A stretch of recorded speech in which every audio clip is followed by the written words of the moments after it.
सीतारामाय नमः।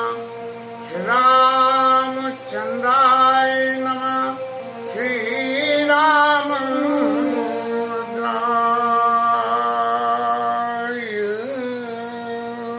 नमः।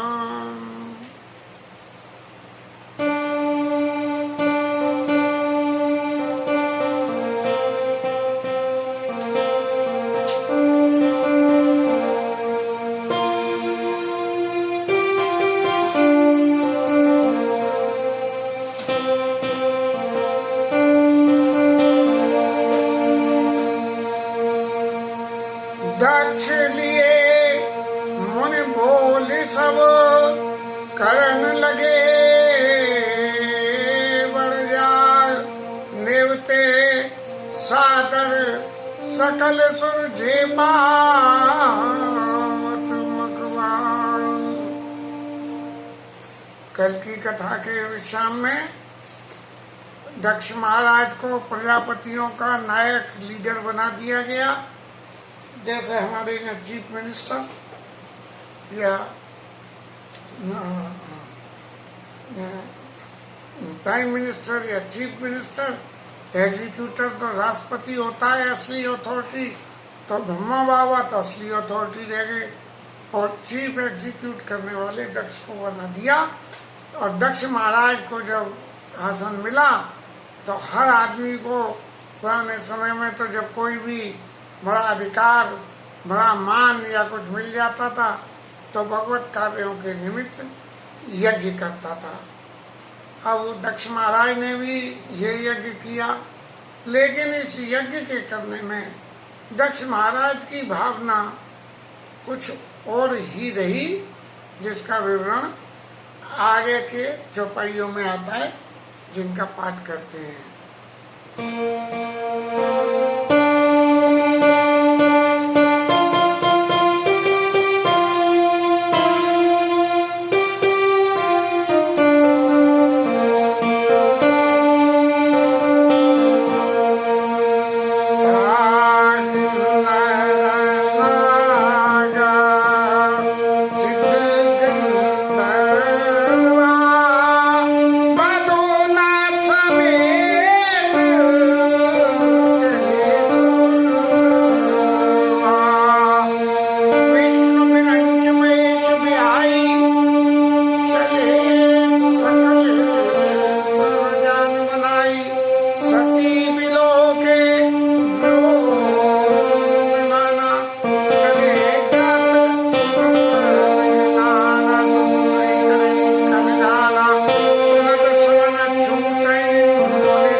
जितनी भी बड़े बड़े मान सम्मान के पद, चाहे वो मनुष्यों में हो चाहे देवता हो, सबके चित्त में कहीं न कहीं गुप्त रूप से ये सारे जो माया के अवगुण हैं वो बसते रहते हैं, और उन अवगुणों से पार पाना तभी संभव है जब हम भगवान की शरण को स्वीकार कर लें।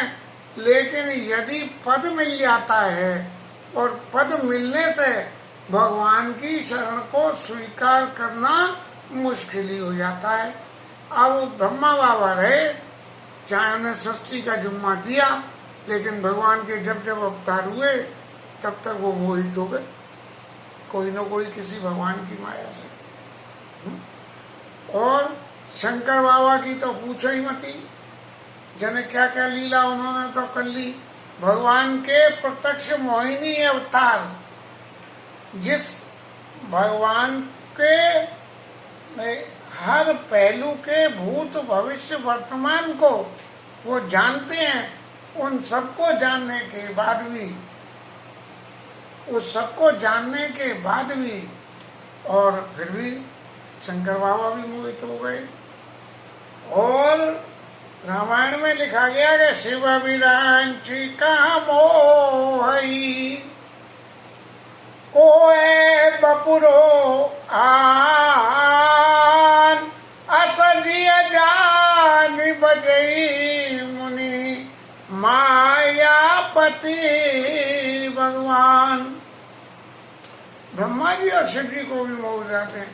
ये तो ईश्वर के ही प्रत्यक्ष अंश हैं, लेकिन इनको भी भगवान की माया नहीं छोड़ती है। लेकिन इन सब लोगों के संग में एक ही फर्क है, इन लोगों को भगवान की वैष्णवी माया लगती है, इसलिए कुछ न कुछ हित ही हो जाता है इन लोगों का, और उससे जीव मात्र को कुछ थोड़ी सी शिक्षा मिल जाती है। तो दक्ष महाराज को जब बड़ा पद मिल गया, और बड़ा पद मिलते ही भगवत निमित्त कुछ कार्य करना चाहिए। इस भगवत निमित्त कार्य करने के लिए उन्होंने बड़े यज्ञ को आयोजन किया, लेकिन उनके चित्त में ये पद पाने का जो अभिमान था, उस अभिमान ने उनको नीचे गिरने की, भगवान की जो माया का स्वरूप है वो उसने घेर लिया। और नतीजा ये हुआ कि किन्नर, नाग, सिद्ध और गंधर्व, किन्नर लोग देव सभाओं में गान टान करने वाले, हमारे समाज के तो किन्नर दूसरे हैं।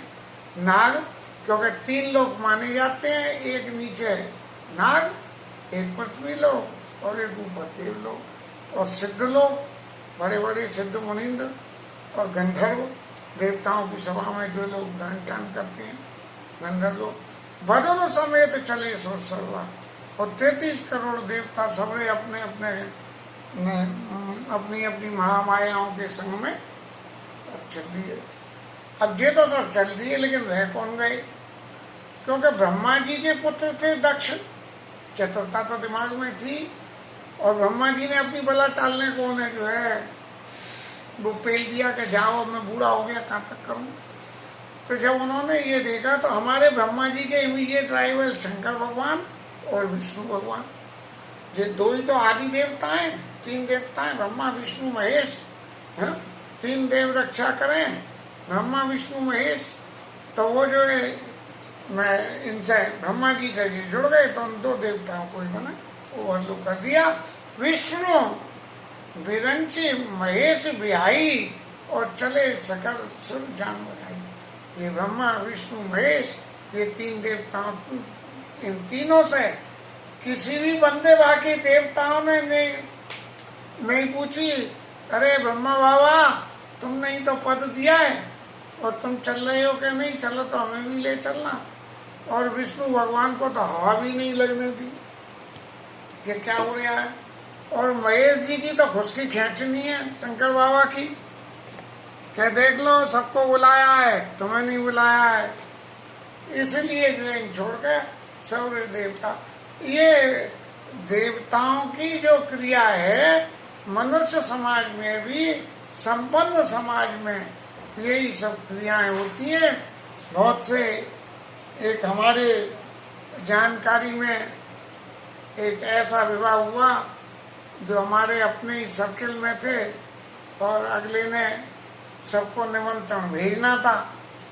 तो निमंत्रण भेजने को खुद तो न किसी को फोन करा न कुछ करा, और अपने एक सेवक के मार्फत कार्डों को भेज दिया, सबके यहाँ डिलीवर करा दिया। और डिलीवर करा के कार्डों के संग में 2-2 चांदी, जाओ कार्डों के संग में 2-2 चांदी के सिक्के रख दिए। अब बाकी लोग जो उनसे भौतिक रूप से टक्कर नहीं ले सकते थे, उन लोगों ने के मन में बड़ा ये हुआ कि यार नौता तो आ गया, लेकिन न तो मुंह से कही गई, और हमें बांधने के लिए ये 2 सिक्के और फेल दिए। हालांकि उनका वैल्यूएशन कुछ भी रहा हो जो समझा जाता है वो नहीं था, लेकिन फिर भी वो उन्होंने फेल दिए। अब इस चक्कर में लोग सब वहाँ पहुँचे कि भैया हमने 2 सिक्के भेजे हैं तो इसकी रिटर्न हमें देनी है, और विवाह में जो है वो भीड़ हुई।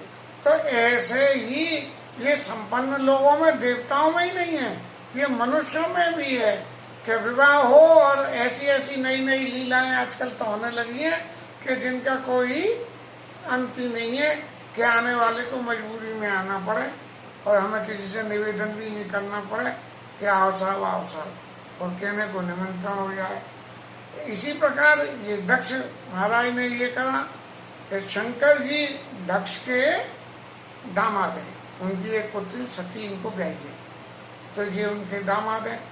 अब जब शंकर इनको दक्ष महाराज को पद मिल गया, तो पद मिल के सभा जुड़ी देवताओं की सभा में दक्ष महाराज मुकुट पहन के पधारे, तो जो बाद बाकी लोलुप देवता थे सबरे, जिन सबरे देवताओं को ये था कि दक्ष महाराज की जेवजूरी करोगे तो कुछ मिलेगा, ऐसा समझ के वो सब उनके मान सम्मान में खड़े हो गए। लेकिन शंकर बाबा तो ठहरे भगवान राम का सतत ध्यान करने वाले, अपने ध्यान में बैठे गए। उन्होंने कोई ये माइंड ही नहीं करा कि दक्ष महाराज आए हैं, ये मेरे दामाद हैं, दामाद के सम्मान में मुझे भी खड़ा होना चाहिए। अब बस दक्ष महाराज को तो बुरी लग गई, और उन्होंने ये मौका देखने लगे कि कब मैं इनका जो है अपमान करूं, और ऐसा करके उन्होंने सब देवताओं को न्योता दे दिया, और शंकर जी को न्योता नहीं दिया। शंकर जी को न्योता नहीं दिया, लिहाजा सती मैया को भी न्योता नहीं मिला। अब इधर जो सती मैया ने कपट लीला करी तो शंकर जी खपा हो गए, उधर शंकर जी की वजह से उनके पियर के खपा हो गए। अब ये सती मैया का तो बीच में ही चूरन बन गया, बोले नहीं ससुराल की रही और न पियर की रही, तो सती मैया क्या करे। तो उसके समझ में फिर एक बात आई कि हमने कही अब थोड़ी देर को तो अनाड़ी बनो, तो उसने क्या करा, सती बिलो के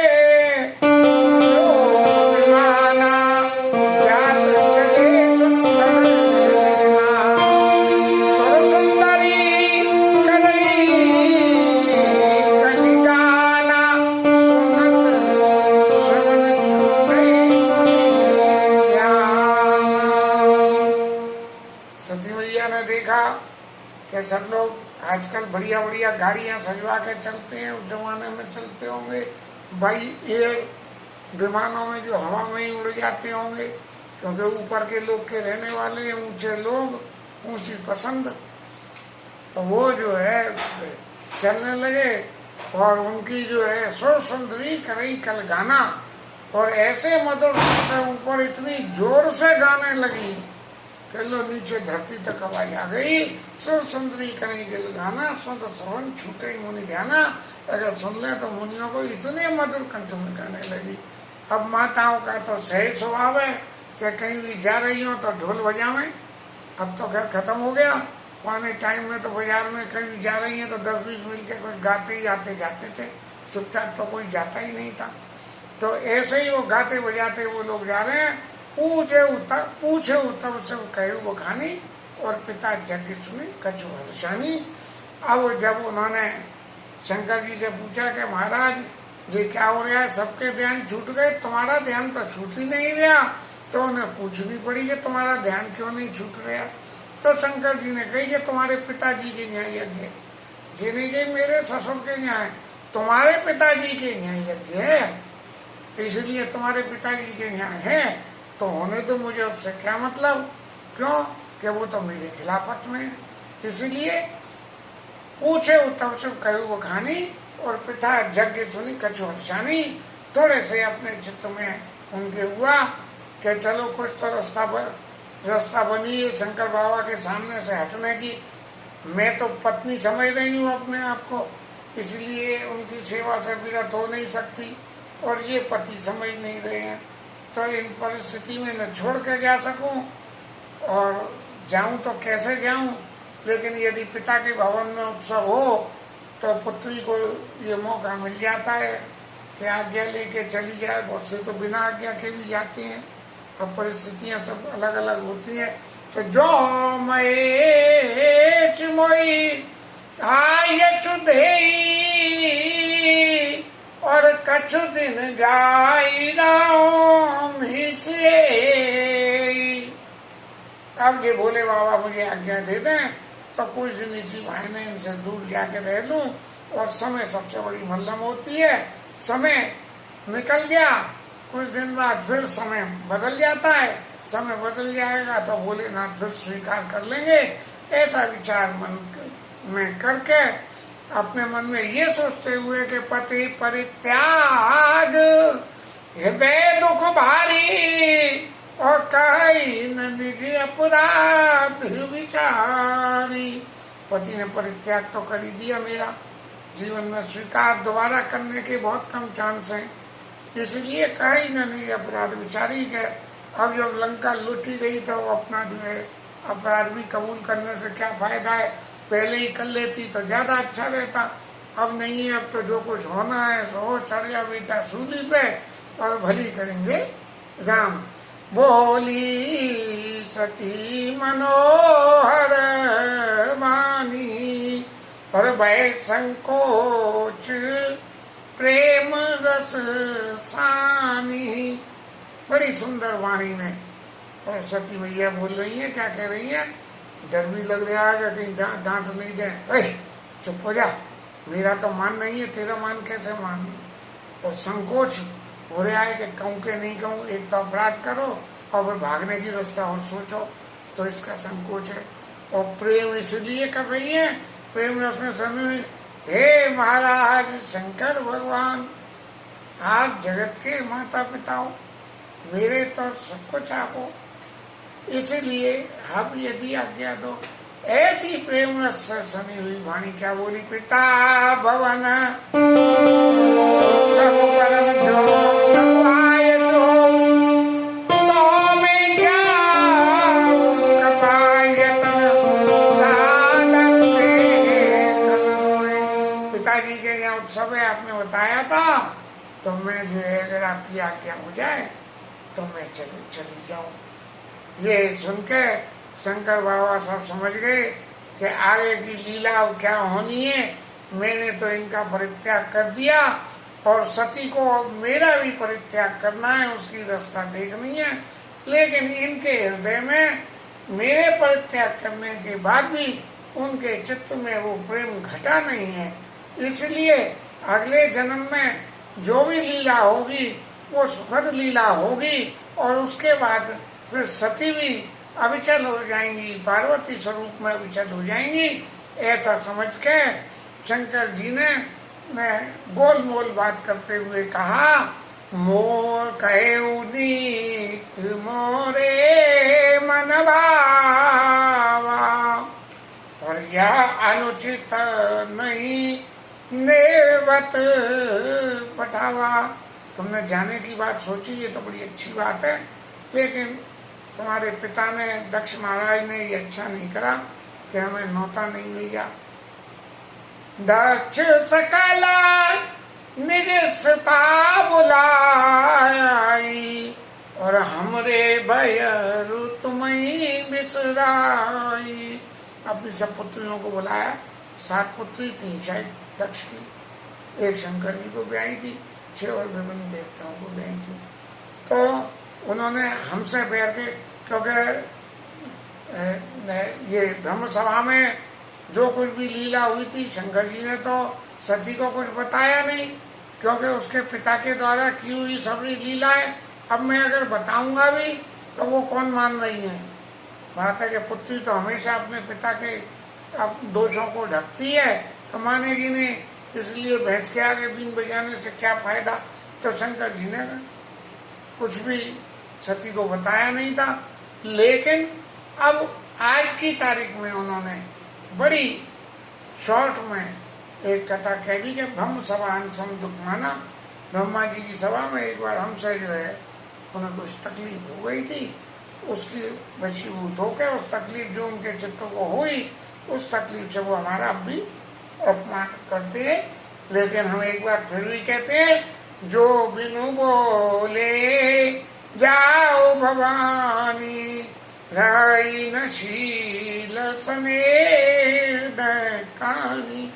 जो बिना बुलाए अगर तुम चली जाओगी तो न तो शील रहेगा और न घर परिवार में तुम्हें स्नेह मिलेगा, और सब लोग वहां तुमसे कन्नी काटने लगेंगे। रही न शील स्नेह न कहानी, यद्यपि मातो पितो प्रभु गुण गया, और जाए मोन बिनु बोले न संदेहा, तदपि विरोध मान जा कोई, और तहाँ गए कल्याण होई।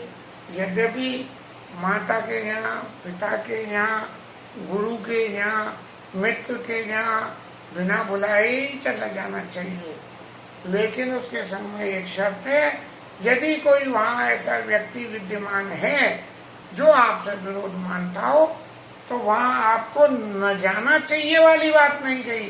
तहाँ गए कल्याण न होई, वहाँ जाके आप अकल्याण हो गए ऐसा प्रत्यक्ष नहीं है, लेकिन वहाँ जाके आपका कल्याण नहीं होगा।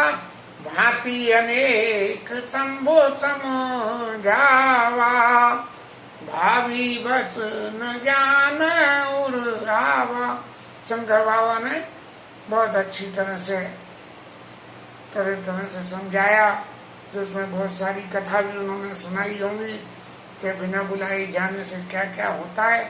तो लेकिन भावी बस, अब ये तो सब लीला होनार थी, शंकर जी को मालूम भी थी, क्योंकि टिका लग गए शंकर जी कि ये सती को ये शरीर का परित्याग करना है।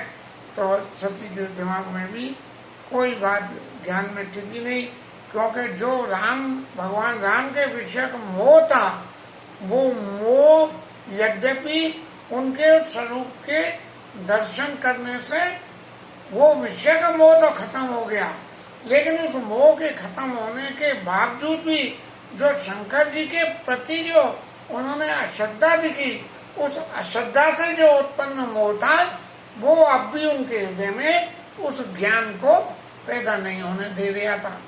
एक बार आप किसी के सामने झूठ बोल दो तो हर बार झूठ बोलनी पड़ेगी।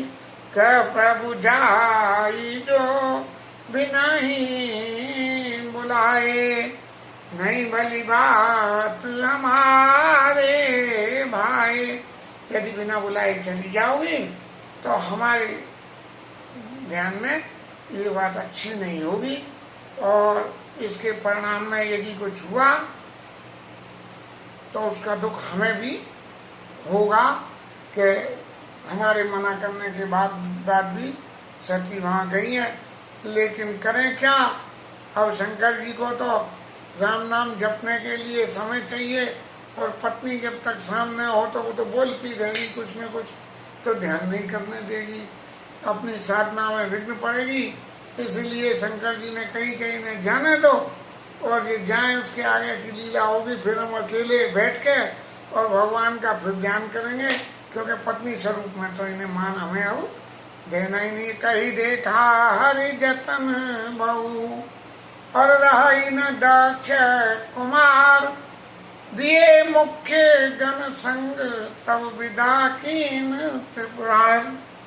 जब वो किसी भी शर्त पे नहीं मान रही है तो वो अपने विशेष व्यक्ति 2 आदमी वीरभद्र, नहीं वीरभद्र काय को, वो सुंगी फुंगी को भेजा, उन्होंने उनके संग में भेजा, जो उनके मुख्य अंगरक्षक थे। बोले जाओ और तुम इनकी रक्षा करते रहना, ये देखते रहना कोई ऐसा गलत काम न हो जाए।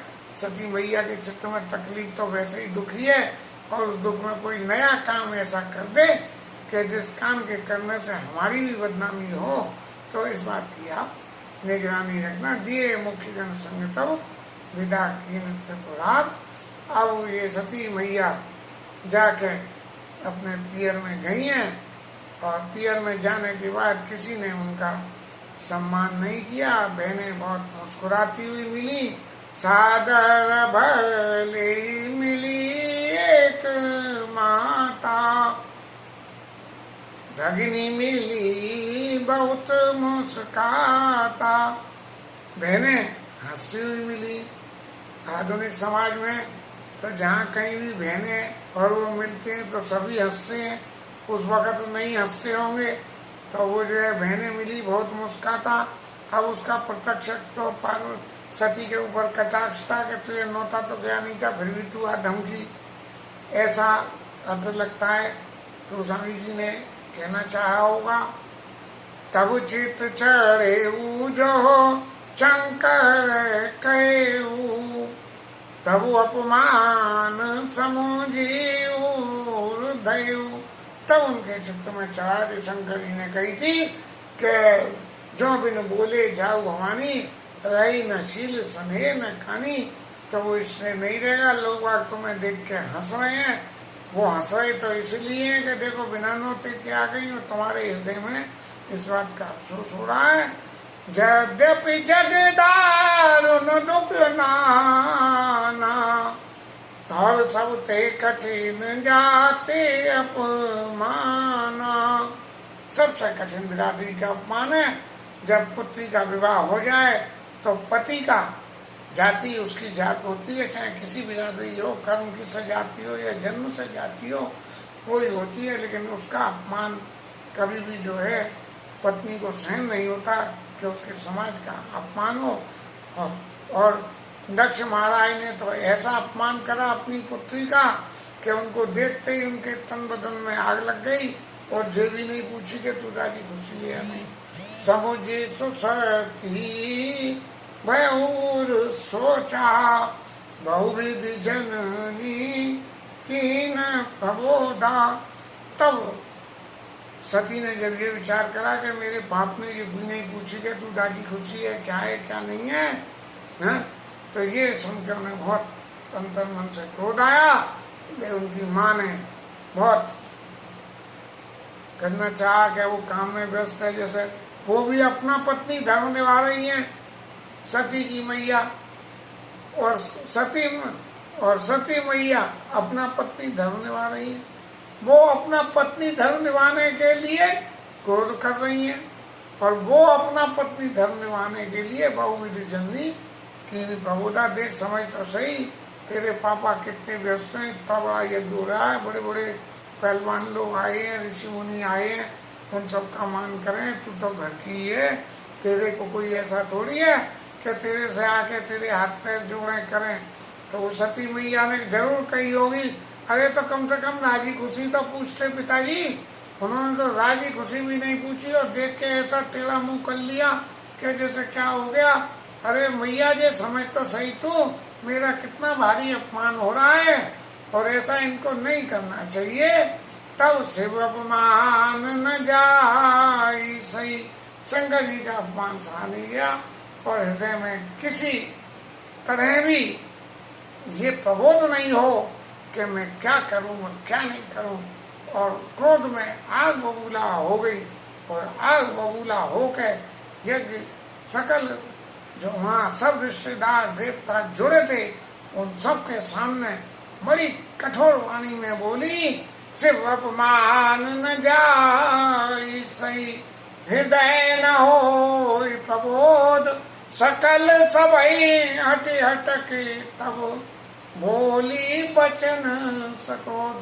क्रोध में भर के सारी सभा को इतनी डांटते हुए कि आप सब लोगों को शर्म आनी चाहिए, जो कुछ लीला यहाँ मेरे पियर में हो रही है और आप सब लोग उसका अनुमोदन कर रहे हो, ये आपको अपने चित्त में समझना चाहिए। ऐसी भाषा बोलने लगी। अब इसके आगे की कथा का प्रारंभ फिर कल होगा। बहुत सार गर्वित कथा है और कहीं न कहीं ये मेरी भी कुछ सीमाएं हैं जिनकी वजह से कथा को यहाँ आज विश्राम दे रहे हैं। 2 मिनट हरि नाम कीर्तन, बाकी फिर कल चलेंगे।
जय जय सीताराम।